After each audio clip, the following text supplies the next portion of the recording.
शिर्डीची भक्तांनी सारी, भगवे झेंडे फडकती त्या हो अंबरी. वाट सजली शिर्डीची भक्तांनी सारी, भगवे झेंडे फडकती त्या हो अंबरी.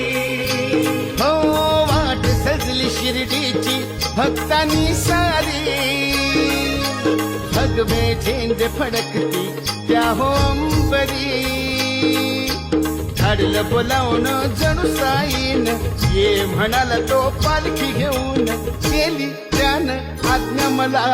निघालो हा, तुम्ही येता का चला माझ्या साईला भेटाया.